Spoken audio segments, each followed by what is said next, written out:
Vamos conhecer um pouco mais sobre a Amanita muscaria, aquele famoso cogumelo que ele é vermelho com aquelas pintinhas brancas que com certeza você já viu em várias representações. Nós vamos conhecer um pouco das suas variedades de outras cores que você provavelmente não conhece. Vamos aprender um pouco sobre a sua área de ocorrência e também entender como é que eles se relacionam com as florestas no geral, por meio das micorrizas, e ainda entender melhor como que eles conseguem acumular metais pesados nos seus tecidos. Sejam muito bem-vindos ao canal Eterna Busca. Eu sou o Jordan, biólogo e mestre em ecologia de biomas tropicais.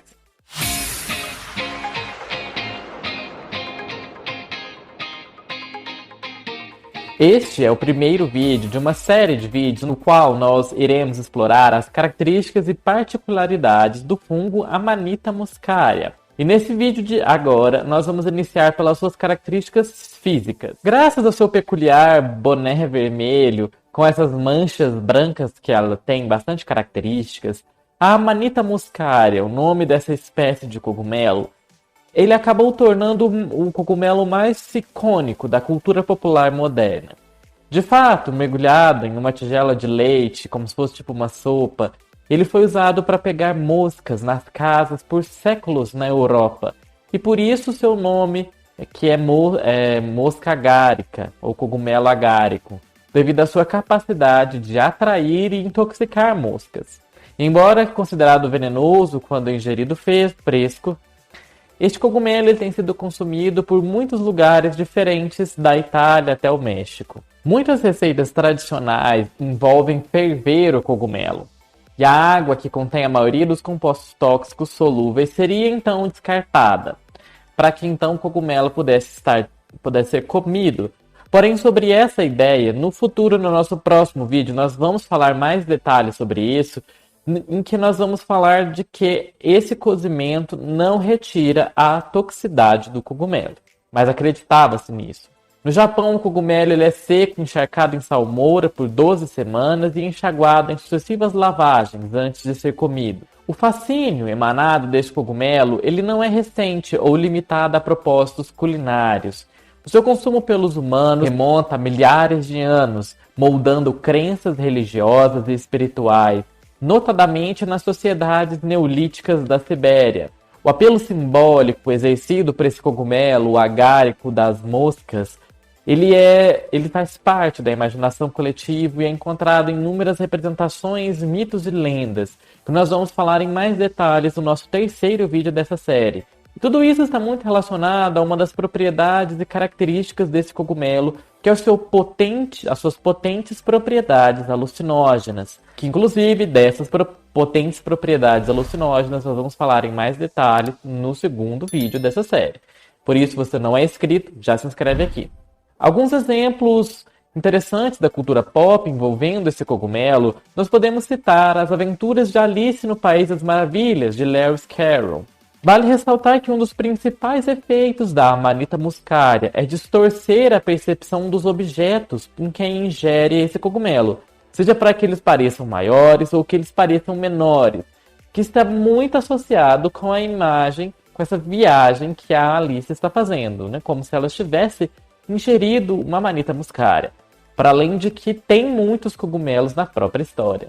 Outro icônico local da qual esses cogumelos fazem parte é na série de videogames do Super Mario, na qual basicamente, para que ele cresça de tamanho, ou diminua de tamanho, ele tem que consumir o cogumelo para que ele possa dar sequência nas suas atividades. Interessante notar também que as instalações do artista e cientista alemão Carsten Höller envolvem muitas representações físicas da Amanita muscaria, como nessa corredora aqui. E vamos entrar em algumas características deste fungo. A Amanita muscaria é uma divisão dos fungos chamados de Basidiomycota, fazendo parte da ordem dos agáricos, fazendo parte da família Amanitaceae. O diâmetro do chapéu dos cogumelos varia geralmente de 4 a 21 centímetros, mas podem chegar até 50 centímetros de diâmetro. Eles caracterizam pelas suas formas convexas a planas e têm essa cor geralmente o padrão de vermelho brilhante.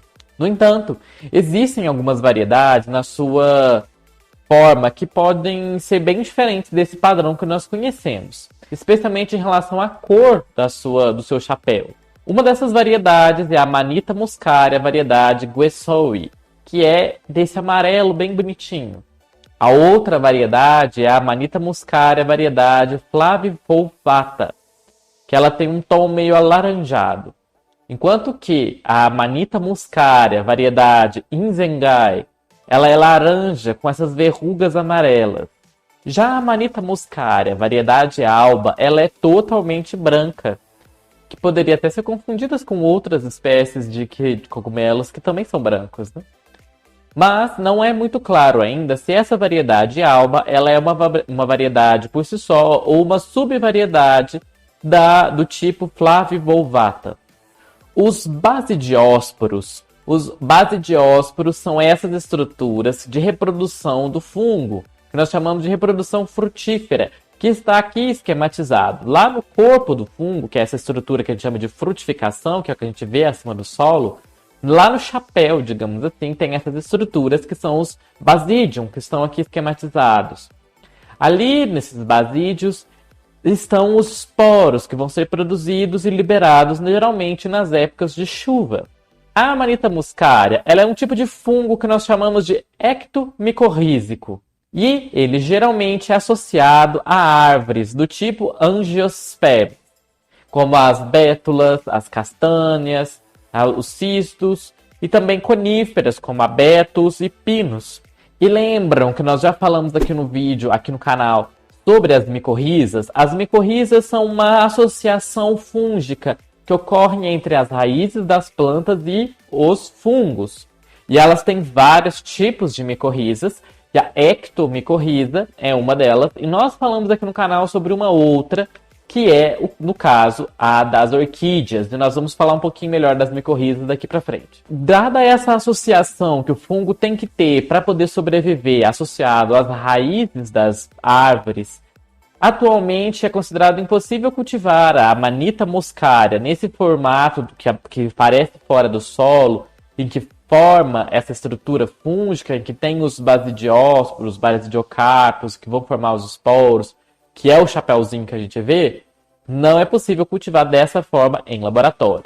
Em laboratório só é possível cultivar na parte sintética, né, no meio de cultivo, a parte de baixo, que, por exemplo, nesse esquema, que são os micélios, que são, como se digamos assim, as raízes do fungo, mas isso apresenta um crescimento bastante lento em laboratório. Essa parte que está acima do solo, que é o que a gente chama de corpo de frutificação, não é possível fazer em laboratório. A Amanita muscaria ela é adaptada às regiões temperadas e boreais do hemisfério norte. E a Amanita muscaria geralmente cresce em solos de florestas decíduas, que é aquelas que perdem as folhas, que inclusive até nós já falamos sobre as características das plantas, de como elas conseguem sobreviver ao inverno, que é típico dessas florestas. Então confere lá, esse vídeo ficou bem legal.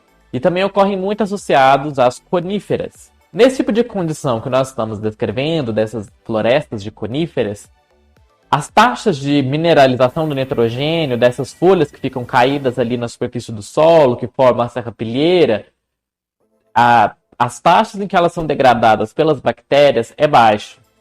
E isso faz com que o nitrogênio ele vai estar presente e disponível para as plantas, para os fungos, na forma de amônio, na forma de amônia, né?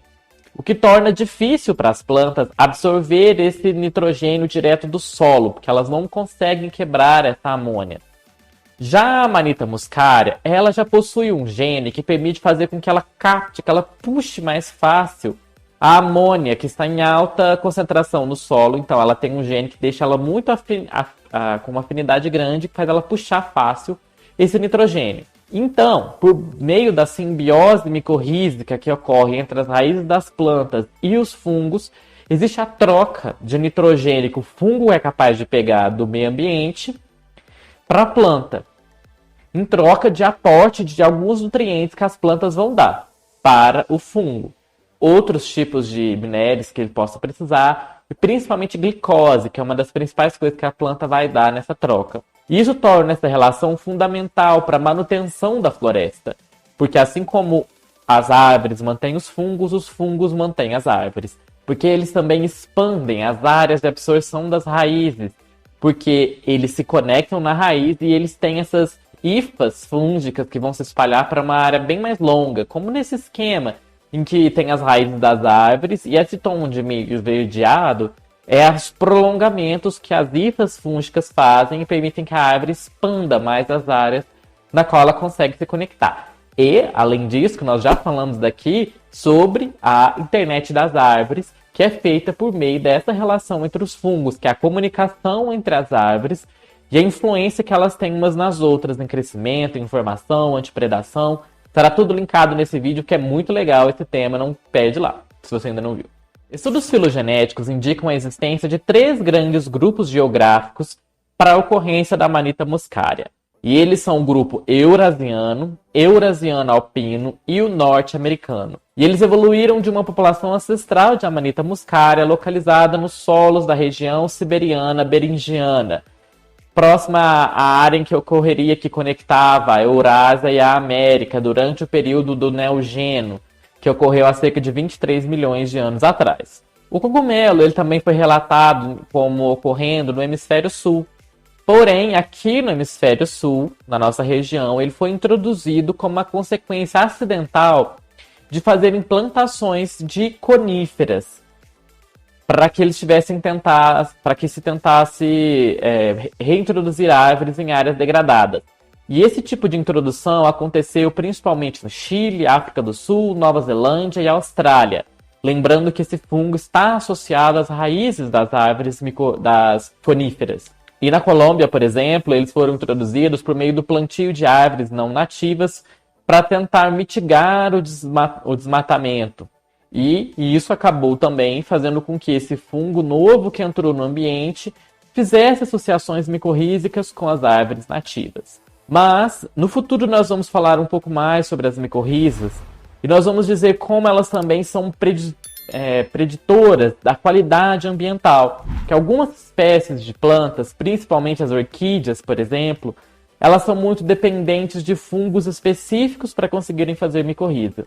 E se a gente introduz um novo fungo no ambiente, ele pode piorar a situação. Isso porque, então, essa ocorrência de fungos exóticos no ambiente pode suprimir as espécies nativas e acabar prejudicando a vida de diversas outras espécies de plantas que dependem dessa associação micorrízica. A nutrição fúngica, ela é a nutrição fúngica, que é o fungo pegar os nutrientes para si, ela é realizada por um meio que a gente chama de absortrofia, que significa que o micélio, digamos, que é como se fossem as raízes do fungo, ele absorve os nutrientes do meio que está em decomposição, e assim ele libera as suas hifas, que são aqui representadas, chegando aqui na folha morta. E chegando lá na folha morta, a gente vê que as hifas do fungo, elas penetram nos tecidos das células daquela planta que está ali morta. Quando elas penetram ali, elas liberam algumas enzimas naquele local, que vai degradar aquela matéria, e depois ele puxa aquela matéria para as suas hifas de volta, e assim ele vai conseguir degradar aquele composto. A título de curiosidade, vamos ver como que funciona a micorriza em um pouquinho mais de detalhe em um esquema que mostra a associação entre o micélio do fungo e as raízes vivas das plantas, em que a troca dos nutrientes ela funciona de uma maneira um pouco diferente, e que no futuro nós vamos explorar em mais detalhe. Nesse esquema, deste lado, nós temos as que chamamos de ectomicorrizas. É ectomicorriza porque elas são externas, elas não penetram nas células das plantas. Podemos dizer que é como se ela fosse uma versão um pouco mais antiga das micorrizas, porque elas ainda não conseguem entrar nas células vivas. Já do lado de cá, a gente tem as micorrizas arbusculares. Essas micorrizas, ao invés delas fazerem tipo um manto circundando as células e ficando entre as células, que é o em verde, né? Nas arbusculares, que está aqui em vermelho, os esporos para poder penetrar nas células da planta, ela vai penetrando célula por célula e vai passando. E aí, no final, ela abre quando ela chega em algumas outras células mais profundas e ela faz tipo um arbusto. Ela parece tipo como se fosse um arbusto mesmo dentro da célula. E ali dentro, a planta vai fazer essa troca com a micorriza. A composição dos cogumelos em relação aos aminoácidos e açúcares, ela é, portanto, influenciada pelo tipo de solo em que o micélio está crescendo, porque o micélio ele está degradando aquele ambiente para que ele possa pegar para si aqueles compostos. E o modo de nutrição que eles utilizam permite que, naturalmente, os cogumelos vão acumular esses compostos como metais pesados presentes no solo ou presentes nas plantas. E assim ele acumula nos seus tecidos, e principalmente para o seu basidiocarpo, que é o seu chapéu. E isso faz com que esses cogumelos sejam bioindicadores interessantes para monitorar se o solo está contaminado. Você pode pegar ele e fazer o teste no cogumelo, porque ele já está meio que concentrando nele aqueles compostos. A amanita pode acumular nos seus tecidos, principalmente naquelas regiões que têm solos ricos em concentrações de alumínio, prata e mercúrio, acumular esses minérios, o que vai fazer com que o cogumelo seja muito arriscado para ser consumido, para ser ingerido. E por falar em toxicidade, justamente no nosso próximo vídeo é que nós vamos explorar em mais detalhes os níveis da toxicidade da Amanita muscaria e as suas características e impactos no nosso corpo. Então eu vejo vocês nesse nosso próximo vídeo, que nós vamos explorar mais detalhes da Amanita muscaria. Eu vou deixar indicado aqui justamente esse vídeo na qual eu falei sobre as micorrizas e a internet das árvores, que é uma característica muito surpreendente e fascinante das plantas. Vejo vocês no nosso próximo vídeo e até mais!